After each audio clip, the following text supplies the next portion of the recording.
इतना सन्नाटा क्यों है भाई? It doesn't know why we haven't responded yet and we haven't risen to the bait. With Pahalgam, that Yeah. seems to have turned.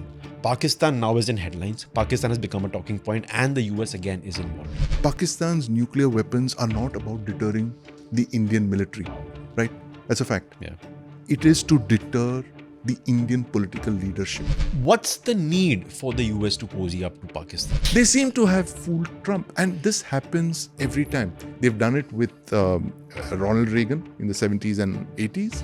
They did it with George W. Bush, and now they're doing it with Trump. How is it that when India had its second round of tests, Yeah. Pokhran 2, Pakistan was able to test within a couple of weeks? It is the only country in the world today, out of the 8 nuclear powers, it is the only country where the military directly controls nuclear weapons. Yeah. And that's the reason we must take what Asim Munir said very seriously. He actually has his finger on the button.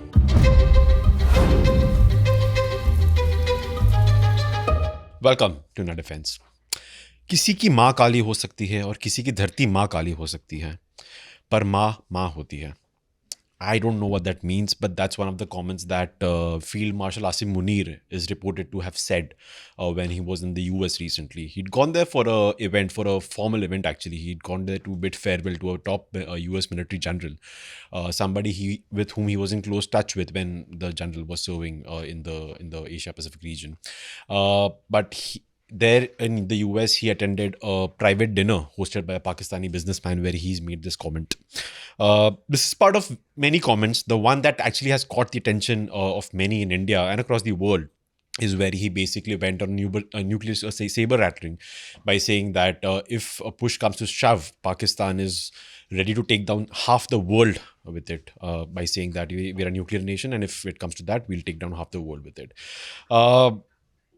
We're going to unpack what's happened exactly and what may have made him say this, the timing of the comments, the location of the comment coming when he was in the US. And for that, I have Sandeep Unnithan. Hey, Sandeep, how are you? Good to be back, Dev. I thought for a second we were going to talk about Sholay or something, when you began. My God. This is Bollywood. Yeah. Pretty absurd statements. And we must say, by the way, reported by Praveen Swami for the print. That's the one who got the scoop. Yes. There's no official confirmation, obviously. Praveen Swami says he's spoken to people who were at the dinner, who've told him in confidence. Multiple sources. Who've told him in confidence of what Field Marshal Munir had said at the dinner. Pakistan, while reacting to India's statement on that, said that it was a misinterpretation of his comments. I don't know what. But pretty absurd comments, especially the one apart from what I said, the one about India's like a Mercedes speeding along like a Ferrari, and Pakistan is a dumpster full of gravel, and if a Mercedes speeding like a Ferrari hits the dumpster. Possibly the first Pakistani dictator who's called his country a dumpster. Exactly. I don't know how he gets away with so many things, but Dave, there's a method to his madness. Right. It's not an isolated statement. It's certainly not Bollywood or Lollywood or whatever plays in Pakistan. There is a certain pattern to this Asim Munir, and I've been studying him for a couple of months now, and I think he's a guy who flew completely below the radar. Nobody really kind of figured what kind of guy this chap was. Initially one thought that he is one of those people, one of those wannabe dictators who think they are God's gift to all of Pakistan's problems. We've seen that 4 times in the past. But with Munir, it's something else. And this is really scary because not only is this guy, he's a religious fundamentalist, right? He makes no bones about the fact that he's memorized the Quran. That's not bad in itself. But, he goes on to talk the kind of rhetoric that he's been using, very unlike any Pakistani military dictator or even any Pakistani army chief. They've been very measured in what they say in public, right? Munir is someone who doesn't make any bones about what he thinks, and it just comes out like that. But that's not an isolated phenomenon. The thing is that there seems to be an increasing convergence between the US and Pakistan relationship, and Munir is a symptom of a larger problem that we are facing in our neighborhood, which is the United States coming back into Pakistan about 4 years after it had quit and run in a hurry, under Joe Biden's tenure. When they exited Afghanistan, they lost all interest in Pakistan. And this is a pattern we've seen repeatedly. After 88, Pakistan's use is over after the Afghan war, the US exits. And then, you have Al-Qaeda, they come back in. Then 20 years later, they lose interest. And now they're coming back in. And which is why I believe Munir's rants are a phenomenon. It's a pattern that's slowly building up. Where it's going to head is something that we need to figure out, because I don't see good times ahead. When a Pakistani dictator rants this way and he's got the support of the United States, bad things have happened in the past. Yeah, right. Good point about how he's sort of been under the radar for the last couple of years, because I remember when Imran Khan was the prime minister, you had this whole sort of succession controversy in the Pakistani military. You had a fight between the military and the PM on who would be the chief of the ISI. Yes. And then there was some controversy about, there was this whole section of generals supporting this one general, and that was happening. No one, Asim Munir, that name never came up. It's just sort of just before the Pahalgam terror attack that happened, which when he made that rabid speech, which many have linked to the attack itself. That's when he sort of got some prominence in Indian media, and then what's happened since. So before we actually go to the US comments and the US backing the Pak military bit, because you brought this up, in the last episode, the last season of In Our Defense, when I had Shivarur as the guest, we talked many times about how in the last couple of years, Pakistan has stopped sort of being India's big worry. It was China. The standoff that began during COVID, you had the Galwan Valley clash, where we had many people dying, including the commanding officer. So China was the top focus, and Pakistan seemed to have been done and dusted, because like you said, the US had no interest in it. Pakistan's economy was in a free fall, so they had no finances sort of to back terrorism, to foment trouble along the LOC. You had that declaration to follow the ceasefire agreement that was signed many years earlier between the two DGMOs of Pakistan, because we wanted the Western Front to be quiet. Exactly, to be quiet, so that we could focus on China. Then with Pahalgam, that seems to have turned. Pakistan now is in headlines. Pakistan has become a talking point, and the US again is involved. Right. So, good observations there, Dev. And what I see is a slow pattern emerging over here, which is when Donald Trump comes into the White House, you see a lot of activity suddenly, right? Pakistan is all out to woo the United States. They say that, we've caught this guy who was responsible for this terror attack which killed American civilians, servicemen in Afghanistan 2021. They handed over some lowlife, and they said he was the mastermind, and Trump appreciates it. There's a minerals deal that's been talked about. There is another deal for prospecting oil and gas and all of that. They're playing into Trump's hands, literally. Yeah, they're telling Trump all the things that Trump wants to hear, right? Which is basically resources for peace.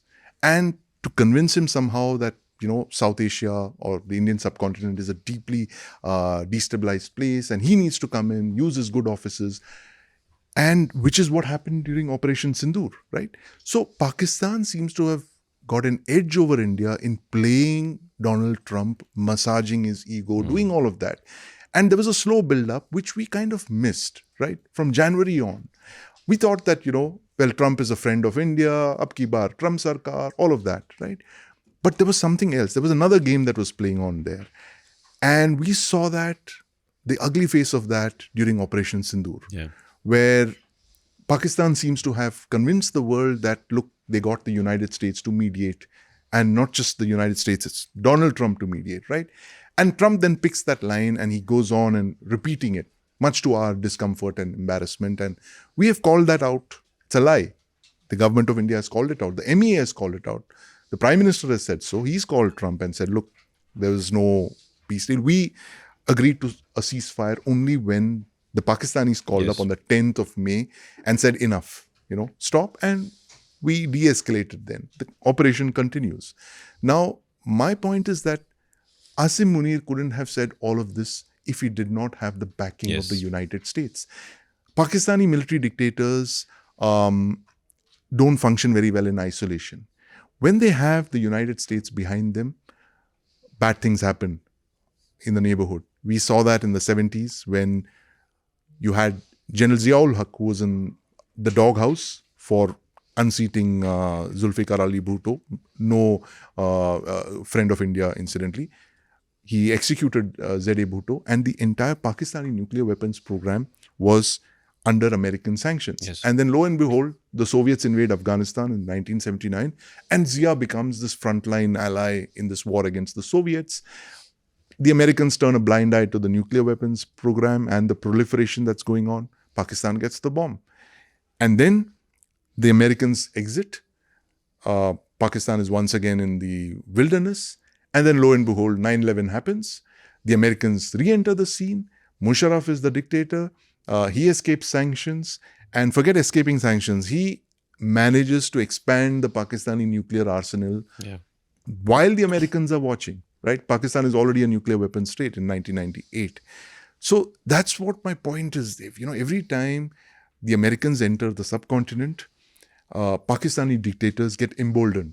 Their behavior changes. And we're seeing that with Munir a third time. When Trump has entered the Indian subcontinent, supposedly playing this, peacemaker, he wants a Nobel Prize. And he's trying to build up his case for a Nobel because he says, look, I've so-called mediated this peace thing between India and Pakistan. I have brought Armenia and Azerbaijan to the negotiating table. I am now off to Russia and Ukraine to end the war in the longest, the most savage war of the 21st century. So Trump is making a case for him. And Pakistan seems to have figured that out. They're massaging his ego. They're giving him all the resources and, the oil. There's no oil in Pakistan. Yeah. It's snake oil, right? There's probably some gas. A lot of it is in GHQ Rawalpindi, incidentally, right?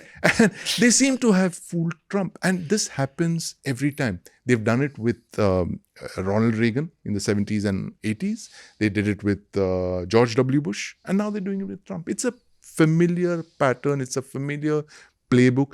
Anyone who's been around long enough would know that this is the GHQ Rawalpindi playbook, and that's playing out in front of our eyes. Yeah, which is exactly what the MEA statement also said when they responded to Munir's comments in the US. That they said basically this is exactly what happens when you have the US backing the Pakistan military.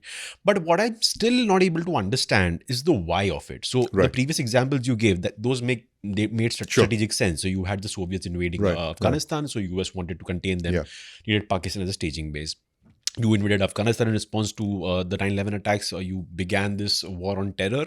And again, you needed Pakistan for your bases and support. Right.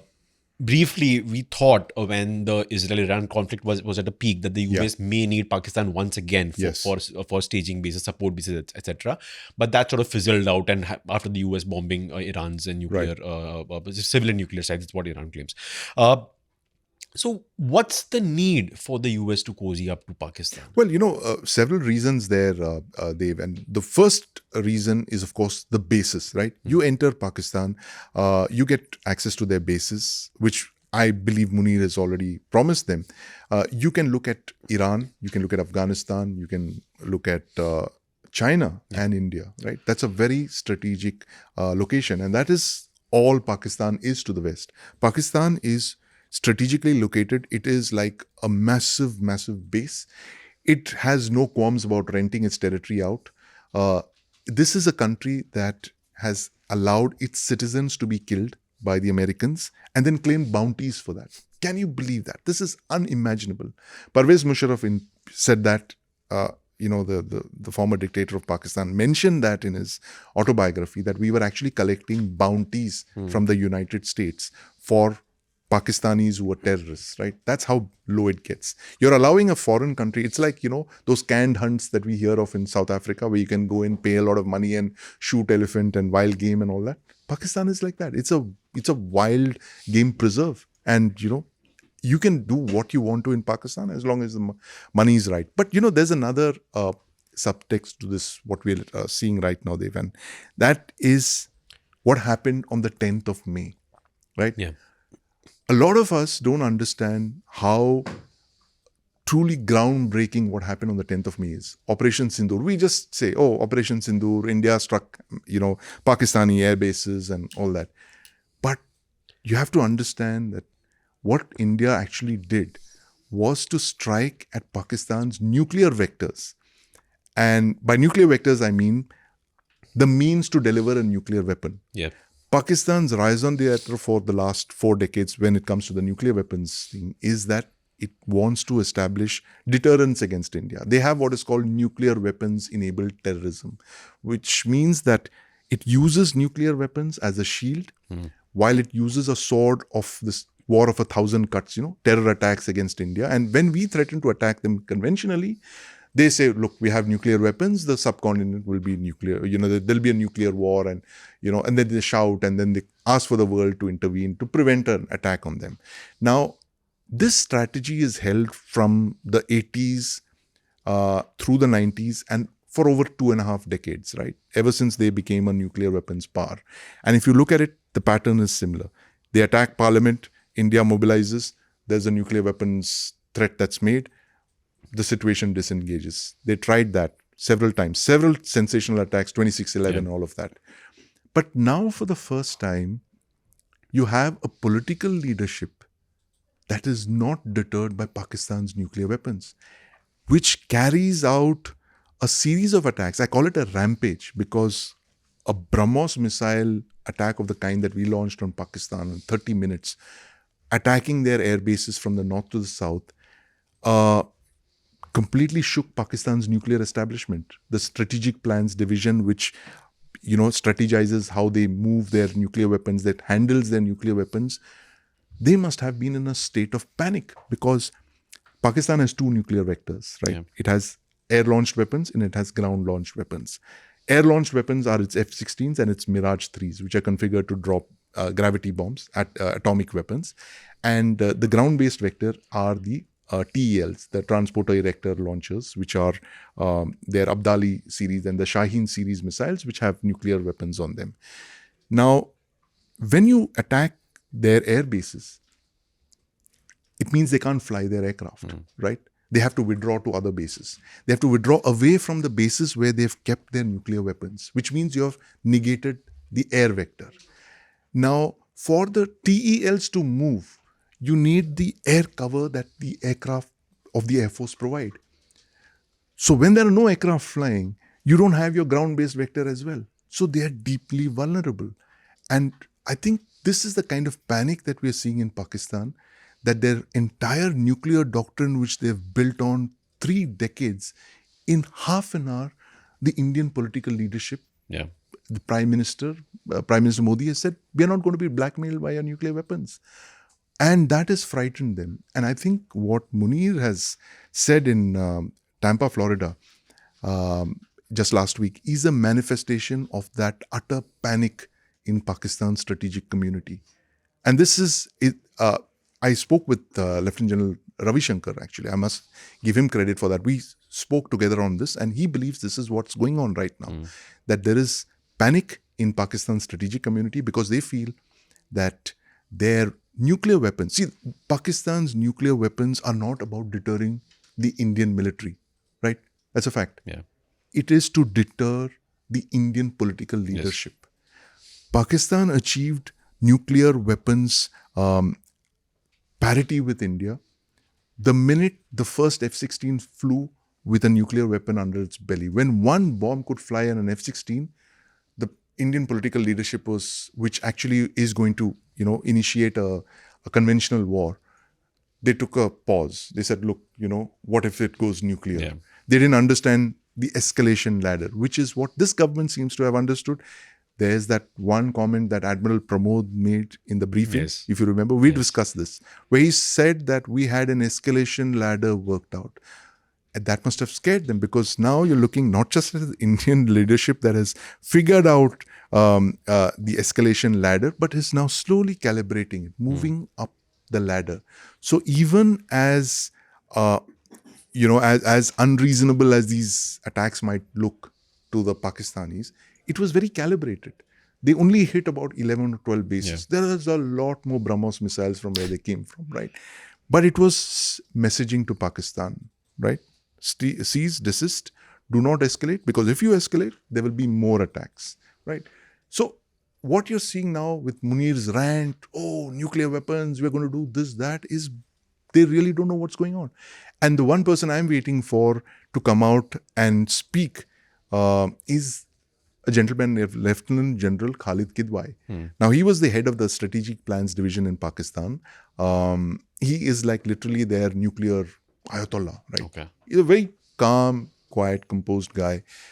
He's headed the SPD for several years.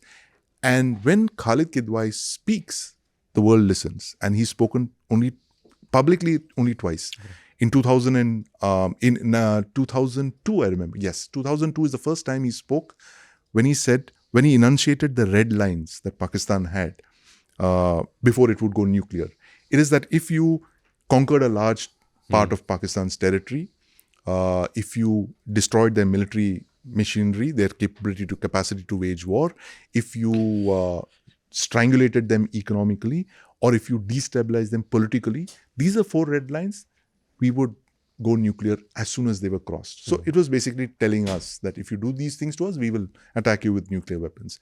And then he spoke again in 2020 after Balakot, Yes. where he said, look, we aim to not establish parity with India. We want escalation dominance, which is we will threaten you with so many nuclear weapons that you will be forced to, rethink and all. And now, 5 years later, there's utter silence. So I believe that the Pakistan strategic community has, gone back to the drawing board. They're trying to work things out because they've been hit by a number of things, by a number of vectors, not just by missiles. The Indus Water Treaty, that's again an out-of-syllabus question. 65 years, nobody ever thought that the IWT was on the table. It was that, it will never be touched. It is this enduring treaty. It will last until, the earth, till the sun burns out 1 million years from now or something like that. But it is now on the table, right? And which is why they're confused. Like, these guys have called out our nuclear blackmail and they're squeezing us in the Indus Water Treaty. So while Munir might have been shouting in April about Kashmir being his jugular and all that, it's the Indus that's his jugular, right? And they're aware of that. They're frightened. They're back at the drawing board. I'm sure Khalid Kidwai, he's very old now. He must be in his early 80s from what I remember. They're sitting and they're working out, how do we deter the Indians now? These guys are unpredictable. They're becoming like us, what we once were. Right? So that's frightened them. And I think Munir is a manifestation of that. He has to show strength. He has to show bluster. And like all Pakistan military dictators in the past, he is a dictator. He's de facto controller, ruler of Pakistan. I feel that he is going to do something really stupid to prove his point. Where that's going to end, I really don't know. Right. I obviously want to talk a bit more about Pakistan's nukes, but before we do that, again, back to his comments in the US, whom were they aimed at? Because, or am I too naive to think that Asim Munir thought it's a closed-door event of mostly Pakistanis? I'm guessing all of them Pakistanis. Right. It's not going to go anywhere. He was not expecting it to go out in the media. Whom were those comments aimed at? Well, both his comments, Dev, have been made before the Pakistani diaspora, right? Yeah. The first one in April that rant about two-nation theory and Hindu-Muslim and all that. I mean, street thug language. That was also the diaspora. Then you had this one in Tampa, Florida, also about nuclear weapons and, Pakistan and India and all that. So, in a very narrow sense, I think it was to the diaspora. He was talking to them because there's nothing you can tell the diaspora that will encourage them, that will motivate them, that will get them to loosen their pockets. Yes, right? He needs money. Yeah, he needs money. Right? Which is the only two emotive things that Munir can think of is religion. Pakistan was created on the basis of religion. And the only technological breakthrough that they have had since 1947, which is nuclear weapons. So in one speech in April, 6 days before Pahalgam, he talks about religion. The second speech, he talks about religion and nuclear weapons. Oh, we are this great nuclear power and we're going to, whack them and we'll bomb them and drop missiles on them and, stuff like that. So in a narrow sense, he's talking to the diaspora. And I know for a fact that the diaspora is now, Pakistan has realized that they need to weaponize their diaspora, not only get money from them. There are credible reports of the diaspora being used even to get weapons as well. Okay. Through front companies, right? In the UK, they're on a weapons buying spree, as you know. They're trying to, build up whatever they lost during Operation Sindoor and to get weapons they believe are going to give them a conventional edge over India. They need the diaspora for that. So Munir needs to talk to the diaspora. He needs to motivate them. So that is one part of his speech. The other one, of course, is to tell America that, look, as he said about Pakistan, Pakistan is a country that negotiates with a gun to its head. Yeah. Right? So he says, hey, we're extremely, we're a very unstable part of the world. Mr. Trump, we need you. You need to come and make peace between us and India, because otherwise there's going to be nuclear weapons launch, and Trump will weigh in and say that, oh, look, I told you, this place is so unstable. They need a peacemaker like me. They need to give me a Nobel. And I would even go so far, Dev, to say I wouldn't put it past Asim Munir if he actually tests a nuclear weapon. I mean, the guy is in such a bad spot right now, right? He needs to do something to recover his lost ground. And what better way to flex your muscle and prove your machismo than to detonate a weapon? Imran Khan couldn't detonate a bomb. I detonated a nuclear bomb. He could even do that. And I think we should prepare for all of these contingencies. What if he does that? And, it was different if it was another American president, yes, like exactly. even Biden, right? Exactly. Even Biden. But with Trump, an unpredictable Pakistani dictator, an unpredictable US president, who knows how he'd react? He wouldn't impose sanctions even. He might say, look, I told you, they've exploded a weapon, they've tested a weapon. South Asia is very unstable. They need me. Yeah. We need to bring peace over there. I've just started talking to Putin. Looks like I have to talk to India and Pakistan as well. So this plays into Trump's playbook, right? I brought peace. I bombed Iran and I brought peace between Iran and Israel. So this is part of this whole playbook that's going on. And that's the reason I feel that the next few months are going to be very, very scary. Yeah. Also, in fact, I mean, knowing Trump's love for strongmen like Putin and Kim. Oh, he loves dictators. He might actually love the idea of Pakistan detonating a nuclear bomb. Of course. Like, great show. He loves nuclear weapons. Yeah, show of strength. Look, strongman, Pakistan strongman detonates weapon. I mean, this is crazy. And, I see the pain in our diplomats, in our military people, in our politicians. We can't do this kind of stuff, right? Yeah. We are a responsible nation.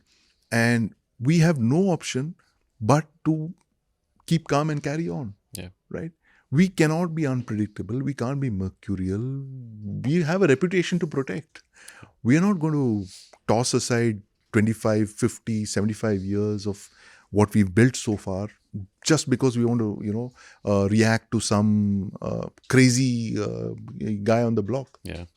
One more point on the US topic is how much of this is linked to what we discussed in the previous episode, where India seemingly is playing a bit of a hardball game with the US, and Trump definitely not liking it. India insisting that you were not involved in negotiating the ceasefire, the pause of fighting. India and its talks being consistent on the point that you will not get access to completely all of agriculture market in India. How much of this is linked to that, or do you think both of these are entirely separate issues? No, I think they're linked, Dave. And as you mentioned, the fact is that Trump wants a win from India. Yeah, he wants to say that, there was this thing.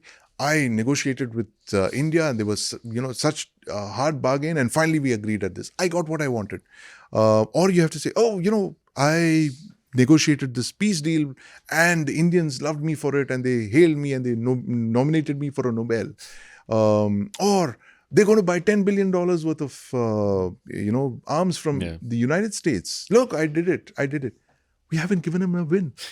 And he doesn't know what to do, right? There's silence here. Is that it's 50 years of Sholay, right? Yeah. Can I use a Sholay line here? Of course. Yeah. Itna sannata kyun hai bhai? He doesn't know why we haven't responded yet, and we haven't risen to the bait, So I think he's a little confused, he's a little puzzled, and he's now, going to probably take the tariffs even higher to get a reaction out of us.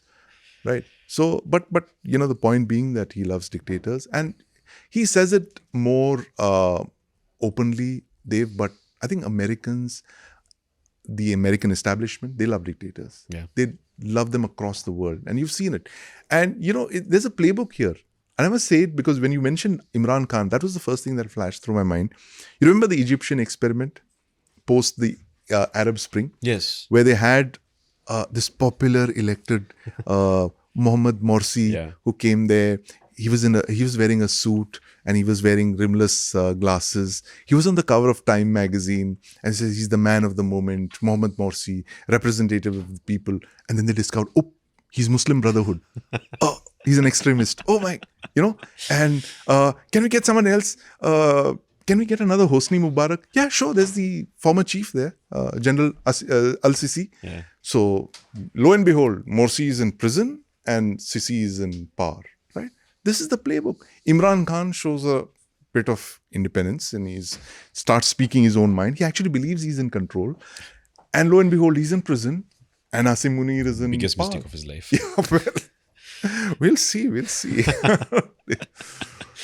But good point on that, because there's something we were discussing in the newsroom that India was very wise to reject Trump's offer when he called Modi just before Asim Munir's first visit to the US, right. And he invited him very strangely so. Yeah, it was a trap. Yeah, it was a trap because I think what he wanted was a photo op actually. He wanted to have PM Modi, Asim Munir by his side, like raising hands. You saw that Armenia-Azerbaijan photograph. Exactly. Trump with those, saying, I did it. I said, my God, bach gaye. He wanted that. he wanted that. And India again did not give him that. So I'm guessing he's pretty pissed about Sannata. that as well. Sannata. Right. We'll talk more about this, but after a quick break. When the Activa came, it was such a revolution. Absolutely. It was a scooter, which means it was more versatile. It wasn't fast. It wasn't very fast plain looking. Margin. It was very simple, and that was what its sort of USP was. That's what clicked. The simplicity. You remember I spoke about the kinetic Honda? Yeah. Each and every feature which the kinetic Honda had, which was essentially a Honda, the Activa did it slightly better. Yeah. So much so, viewers, the Activa in 2001 had the same suspension as the kinetic Honda. Oh really? Oh my God. Telling link. So when you would brake, the front brakes, it would come up. And if you would hit the rear brakes, it would dip. Because it was an anti-dive nonsense. Right. Even recently, I think Activa has discovered telescopic forks last year. Yeah? I think so. Yeah? I think So it's two it was the same generations, two, three suspension. generations back. Which kept on going even till the last couple of years. But it worked.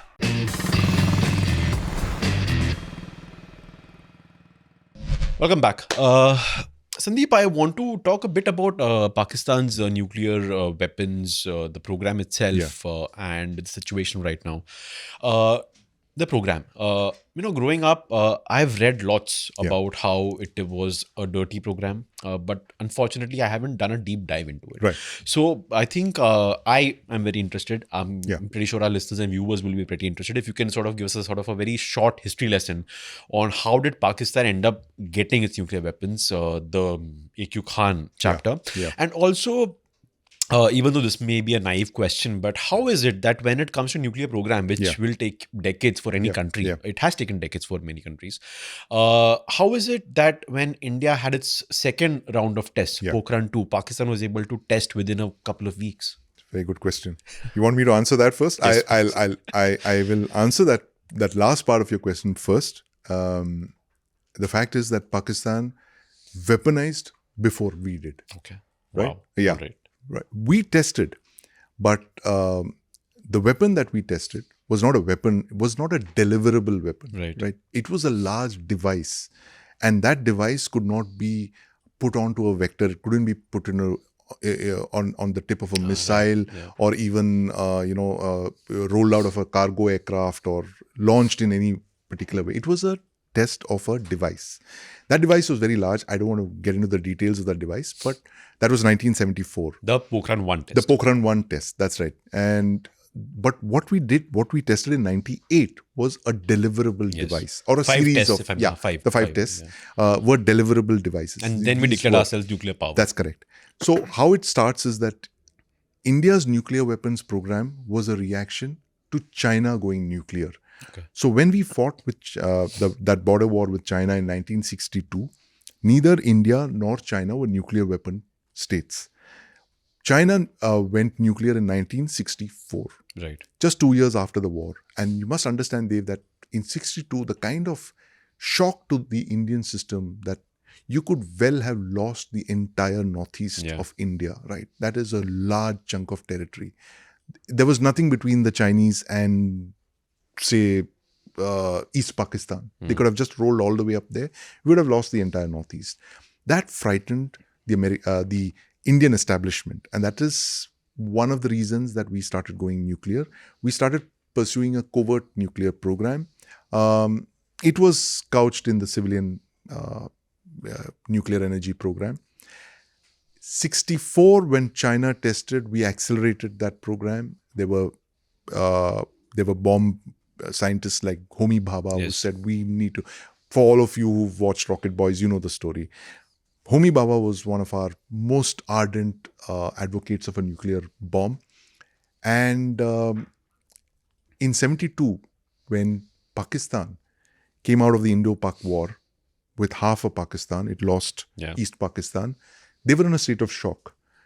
And Zulfi Bhutto, Z.A. Bhutto, lined up all the Pakistani scientists and military men and said, we will eat grass, but we will build a bomb.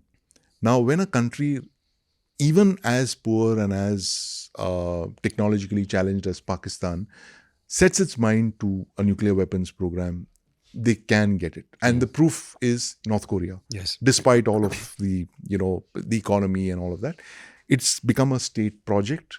They got the bomb about 2 decades ago. Pakistan began the nuclear weapons program. It was there in the 60s. They also had civilian nuclear reactors. But the interesting thing is that when they began the program in 72, they found a very powerful set of allies, Okay. the United States and China. Now, the US was deeply worried about India coming out the way it did in 1971. You had disregarded American sabre-rattling. Kissinger wanted the Chinese to roll down the things and tell the Indians, all those declassified things are there. We're literally fighting a 3-front war. Yeah. Pakistan on one side, the United States and China. Like 3 of them had ganged up on India. We only had the Soviet Union. Now, Pakistan comes out in the 70s with its nuclear weapons program. It accelerates through the late 70s. When Ziaul Haq stages a coup in the late 70s, he not only executes Z.A. Bhutto, but he gets the military into the nuclear weapons program. The military grabs the Pakistani nuclear weapons program, a nascent program then, and it never lets go. It is the only country in the world today, out of the 8 nuclear powers, it is the only country where the military directly controls nuclear weapons. Yeah. And that's the reason we must take what Asim Munir said very seriously. He actually has his finger on the button, right? But back to this story of how they got it is China entered the game in the 70s, very close ally of Pakistan. And in the early 80s, they did something that no country has done in 80 years that nuclear weapons have been around, right? August 2025 is the 80th anniversary of the first use of nuclear weapons in Hiroshima and Nagasaki. In 80 years, no country has transferred nuclear weapons, blueprints, fissile material to another country. China did that in the early 80s. And we believe that the Chinese even tested a nuclear weapon for the Pakistanis. We know that because in nearly 2 decades ago, when Gaddafi surrendered his nuclear weapons program to the United Nations, he feared the Americans would invade. So he surrendered whatever he had. They found bomb blueprints of a weapon called the CHIC-4, which is a Chinese 15 kiloton nuclear device, which had been given to Pakistan. So the Chinese had not only given and of course Pakistan sold it to Gaddafi, courtesy the AQ Khan, network. Now, China not only gave them the design, the blueprints, the fissile material, they tested the weapon for them. They even gave them the missiles to launch those nuclear weapons. This kind of close collaboration between 2 countries is unheard of, even in the world of nuclear proliferation. this kind of support one country has given to the other. So the AQ Khan was a smokescreen. He did get some of those centrifuges, but the bulk of the stuff actually came from China, right? So it was Chinese support that made Pakistan a nuclear weapon state. And why did the Chinese do it? Next question. Is they wanted to firewall India. They saw, I mean, they are an empire, right? They play the long game. They understood that if India kept advancing, modernizing, became a military power, they'd become a threat to China, right? So they wanted to create Pakistan as that subcontinental threat for India that would forever firewall us into the Indian subcontinent. And they've done that not just with Pakistan. They've done it with North Korea. They support North Korea because North Korea acts as a hedge against South Korea and Japan and, of course, the United States. So their whole worldview is that the barbarians at the gate must never unify, because if they unite, they will threaten us. So keep them fighting amongst themselves. That's how they played. They played the long game. They saw Pakistan as useful in this war against India, and therefore they armed them. So that's the birth of Pakistan's nuclear weapons program. And so back to your question of 1998, how did they test? They already had the weapon. They had several weapons. They had about a dozen weapons then. I'm not sure what our numbers were. We tested because our weapons program was one of the last things that the outgoing Rajiv Gandhi government sanctioned in 1989. One of the last things that Rajiv Gandhi okayed was to restart the Indian nuclear weapons program, which had been actually put back in the basement after 74 because we came under tremendous sanctions, global sanctions, right? We were the sixth country. This exclusive club of 5 countries was not going to allow a sixth country to enter this exclusive club. They put all manner of sanctions to ensure that our capacity to develop this weapons program was crippled. Enormous sanctions were put. Our reactors would not get fuel, which is one reason we went for the Indo-US nuclear deal, right? But in 98, it was almost 9 years since we had developed the weapons, and the scientists told the Indian political leadership, you got to test because we see a window closing. We have to test now. We have these designs. Otherwise, we will never be a nuclear weapons program. So while Narasimha Rao did try and test, I think the evidence was detected by the US. They warned us. They said, look, if you test, we'll come down like a ton of bricks on you, whatever the wordage of that communication was. But Vajpayee tested in 98. And since then, the publicly available figures suggest that we have about 150 weapons, nuclear weapons. No known. These are just estimates. I could be way off, but the only estimates that one of the Federation of Atomic Scientists that tracks this says that Pakistan has about 170 60 bombs, to 70, and we have a little less than that. So Pakistan would have the world's 6th largest arsenal of nuclear weapons, and it's growing. By the end of this decade, they could get something like upwards of 200 nuclear weapons because it's a production line. It's a production line that's been churning out weapons for 20 years.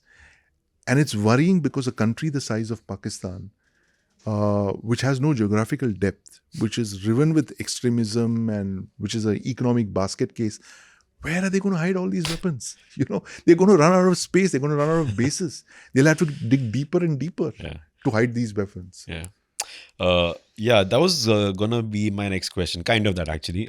Is that you have a country where unknown gunmen run riot? Apparently. All manner of people run riot, not just unknown gunmen. So, how real is the fear, especially within the Indian national security setup, of Pakistan's nukes falling into rogue, I would say roguer hands? And a linked question to that, there is this widely held belief that because of this fear, the US has some strict oversight on Pakistan's nuclear weapons, and some actually say to the extent of them being able to cancel a launch if it were to happen. So one, do you think that is the case, the US having that much oversight? And the larger question, how big is the worry that at some point they might end up in hands of people we don't... Well, good question, Dev. And this has been a problem. This has been a global worry, actually, ever since 9/11. When Al-Qaeda kept saying that, look, after the 9/11 attacks, where close to 3,000 US civilians were killed, Al-Qaeda had said they wanted to get hold of weapons of mass destruction.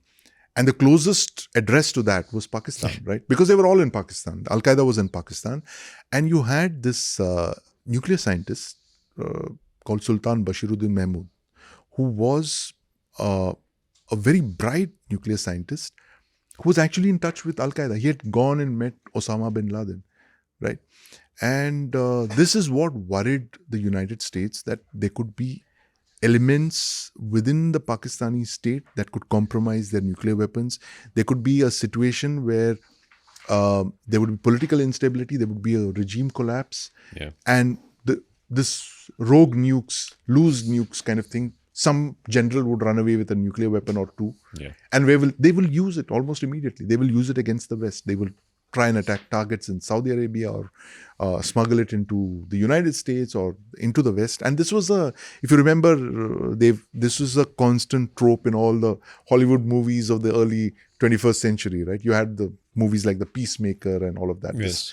This thing of a loose nuke being used. So the Americans prepared contingency plans for this, specifically for the Pakistani nuclear arsenal. What will they do if there is this kind of an emergency? This was somewhere after 9/11, where you had a special team that was, with experts drawn from all, not just the military, but civilians. There were spies, special forces guys who could be airborne in a matter of hours and would reach the spot and then try and, kind of extricate these weapons or something like that. So there is, and I believe that was a story that Seymour Hersh broke in the New Yorker way back in 2009. And I believe these contingencies have, the Americans, you have to give it to them. They prepare for all manner of contingencies. And they have this one contingency, and I believe they would have worked on this, the possibility that extremists could get hold of nuclear weapons. What would they do in that thing? How would they cancel a launch? How would they prevent this kind of a launch? But that was a scenario where Pakistan seemingly convinced the world their military was perfectly all right. It's British trained. It's westernized. We're just like you. We love our whiskey and cigars and all of that. Flats in London and Dubai. But what do you do in a scenario where you have somebody like Asim Munir, an extremist who takes over? So here you are trying to protect the Pakistani nuclear weapons from falling into extremist hands, and lo and behold, you have an extremist who's the army chief. What do you say to that? Right. In fact, I think, if he may get ideas if he's watching this podcast, that actually might be a good calling card for Asim Munir for Trump, knowing Trump the way he is, that, he might say, hey, we need money to ensure those nukes are safe. Right. Unless you help us, old GHQ Rawalpindi playbook. I'm sure we can actually sit and make that GHQ Rawalpindi playbook. How to get money out of the Americans, right? Number one, tell them that your, extremists are going to get hold of the nuclear weapons. Please give us money. Number two, India is going to invade us and, they're going to attack a lot of American aircraft on the ground. Give us money. Number three, if you don't give us weapons, free of cost, if you don't give us weapons, we're going to use nuclear weapons. So you better give us some conventional weapons and give them free. Number four, if you don't give us weapons, we'll go to the Chinese. The Chinese, Xi Jinping will become most powerful. He's our iron brother and all that. So, Pakistan, Munir actually, not Pakistan. Munir is Ajay Devgan doing that balancing act between Xi Jinping and, Donald Trump. And I'm sure he's going to meet a electric pole very soon. Yeah. It always happens. Look, every single dictator in Pakistan comes with this idea that I am larger than life. I am the answer to all of Pakistan's problems. Yeah. Ayub. What happened to Ayub? Yeah. He was flushed down the toilet literally by the Pakistanis. He's a good guy, right? Well-meaning, not to us, but to the Pakistanis. Yahya Khan triggers off a genocide in Pakistan, loses half of Pakistan, and lives the rest of his life in utter disgrace. He's under house arrest. That's dictator number 2. Where are we? Dictator number 3, Ziaul Haq. I'm God's answer to Pakistan. And less than a decade, exploding mangoes. Right?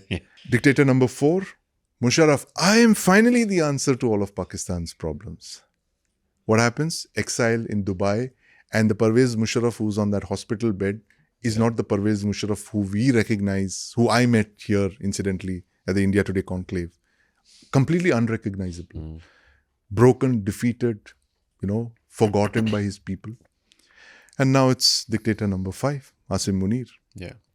Though I think, like you said earlier, it's not that much of a laughing matter because he might end up hitting that electric pole eventually. But what he does until then, especially considering his views and his fundamentalist beliefs, that's going to be quite something to watch, and we will watch. So my last question was going to be about actually what's the end game for him. But like you said, it's a wait and watch right now. It's pretty dangerous what he said. So my last question is going to be about the US's gift to Pakistan when Asim Munir was in the US. Designation of the Baloch Liberation Army as a terrorist group. Yeah. Straight up gift, obviously. Because I think before this, I didn't even know the US was interested in the Baloch Liberation Army. I don't think Trump even knew such thing. They designated them as global terrorists in 2019. So now what they've done is the Majid Brigade, which is a unit of the BLA, has been designated. Okay. So it's basically they just clamping down very hard on them. But, like you said, that there's every reason to believe that this could be one of the deliverables that, what did Munir sit and talk to Trump for 2 hours about? Must have gone with a long list of stuff. So it's usual. It's predictable. The first couple of points would have been conventional weapons. I need F-16s. I need long-range missiles. I need radars. I need this. I need them free. I have no money. I need this thing. In return, I'll give you the Nobel Prize. I'll give you minerals. I'll give you gas. I'll give you my non-existent oil. I'll rat on Iran for you. Of course. I have all their intel. I'll rat on Afghanistan for you. If you want, I'll even sell the Chinese out for you. So, Pakistan, GHQ Rawalpindi, they're extremely transactional. And that's the reason that this is like a meeting of minds. It's a transactional US president meeting with a transactional Pakistan It's a army. CEO meeting a CEO, actually. Yeah, it is. Yeah, it's 2 CEOs meeting each other. So it's like Rawalpindi meeting New York. Yeah. New York realtor. Yeah. Right.